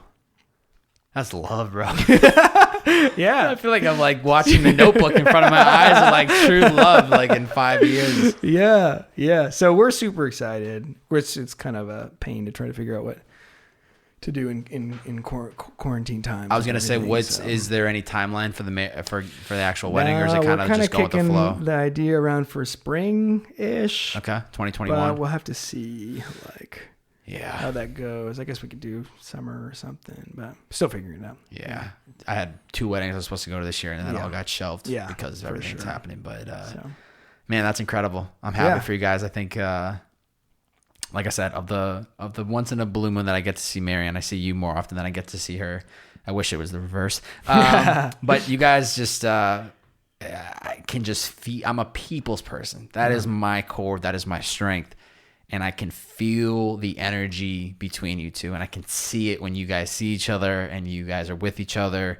And of course, like any other relationship, there's moments like conflict or whatever, totally, like part of like the game. But I think from what I've seen, it was actually funny. So I had texted you the day. I don't know if when you posted that Instagram photo. Oh yeah. I don't know if that was the day that I think you had gotten engaged the night before and you posted it. Yeah. Anyway, social media in the world, except I'm sure close relatives and people and family knew that you had done it. But that day, before you posted the photo, I had texted you like, yo, we're going to the beach today. Like, let me know if you're around. And so like 3 hours later, you post that photo and I started laughing out loud. I was like, he's not going to the fucking beach with me. He's got bigger things on his plate. And I almost texted you saying, LOL, like, don't respond to my text. Congratulations. But I was like, I knew I was going to talk to you at another point. So that's incredible, man. Oh, yeah. Well, I wish I could have joined that week. Don't worry. I'm there every Sunday. So, I'll make sure that when I go out this weekend, I'll be giving you a ring. Perfect. Before we get out of here, one thing I've been doing is kind of having the guests put out a challenge to the listeners. If they made it this far, if they got through, an hour and 30 minutes of this podcast, what's something, and this doesn't have to be specific to freelancers. I really hope these podcasts are for open-minded, curious people. They just want to learn and maybe have creative interests and other interests as well. But what's one challenge that you'd like to put to the listeners out there that you think would benefit them in some way? Totally. I have a challenge in mind for sure. This kind of goes along with what we've been talking about already, but it's like my challenge is to commit to a short-term sprint of something that you want to do. Because if you're saying to yourself, oh, I want to be a writer, or I want to make videos, or I want to do podcasts, or I want to make music, or anything, the idea of becoming that is such this big, scary, like rain cloud type idea. It's just like content creator, what does that mean? Do I have what it takes to become that? Can I manage that schedule? Would my family think that's cool? There's all these extra things connected to like this big idea of artist or musician or whatever. But at the end of the day, like, you'll never achieve that unless you like kind of, build it brick by brick by brick by brick by brick, So my challenge to you is that like, it's really hard to imagine yourself doing those big, scary things. So it's really hard to imagine yourself doing those things before you just kind of stack a few bricks in a row. So if you have an idea like, oh, I want to be a writer, commit to a short-term sprint of doing that on a very consistent basis. I'm a really strong proponent of doing something every single day for a short thing, whether it's 1 week, every single day for 1 week, or a month, or something like that. But depending on how manageable it is. But if you do something every day, that just kind of becomes your life, and it gives you a real taste of what it would be like if that was your thing, if you were a artist or a podcaster or whatever. So if you have an idea of like, oh man, it would be so cool to be a blank, take that thing, come up with something you can do within that umbrella every day for a week. And that's my challenge to you. If it's a song, if it's being an artist, record a song every day, or write a song every day. If it's writing more, you post a blog every day for a short amount of time, and don't commit to doing it every day indefinitely. Put an end date to it, because then you won't give yourself excuses of like, oh, I don't know if this is going as well as I wanted it to go. Just commit to doing it until the end date comes, and then stop. And then reassess, like, was this fun? Did I like this? Did I learn a lot? Whatever. Did this gain any traction? Could I see myself doing this for the same amount of time? So just commit to doing a short-term stretch. It'll give you a lot of clarity on this big, foggy, scary idea that you have in your brain of what you want to be if you just commit to it for a short period of time. I love that. Yeah. Where can people find you on Instagram? Usually the best place. resourceful.co, ReeseHopper. That's also my website, reesehopper.co. Oh, that's perfect. Woo. Well, if you guys made it this far into the podcast and you're accepting his challenge, share it out on your Instagram story. Tag us on the post of this podcast and say challenge accepted and what you plan to do. And tag Reese at reese.co. Right? reesehopper.co. And then tag me at Bob A, B-O, 3 B's, 4 A's, and a Y. But yeah, man, I mean, Reese, thank you so much for taking the time to come out of here. This is the early stages of this next phase. And, you know, I feel like this is a whole new project. And so, you know, I may have 200 podcasts under my belt this time from Purpose in the Youth in here, but I'm excited for this next wave. We're only 22 podcasts published right now. The 23rd will come out on Thursday. But I'm so excited to get the ball rolling with this. And, you know, it's always great to connect people like yourself. You're helping me build out this next wave. So appreciate you taking the time to be part of it today, brother. Yeah, this has been a blast. Oh, and you said something extraordinarily nice to me at the beginning of the podcast. So I can close it out with something really nice. I was driving over here and I was like, man, you know, not to be all nihilistic about everything, but we're all going to die and people aren't going to remember us or our work or whatever. You know, our grandkids might not even, you know what we did or whatever or anything. But you are so kind to everybody and respectful to everybody. And you make the world, like this reality in which you live at this time, a much better place to be. And, you know, if we all die and everything gets forgotten and, you know, the world ends in an apocalypse or something like that, you made the world a better place in this time for the people in your community, and I think that is what it is to be a good human. So, the love is mutual, my man. Yeah, I appreciate those kind words, and at least if the world ends, hopefully they're bumping the podcast. That's right, bro. With any Keep luck. them streams up, baby. We'll talk to you guys soon enough. Thank you again, Reese, for coming through. Thanks, Bob. Talk to you guys next time. See ya.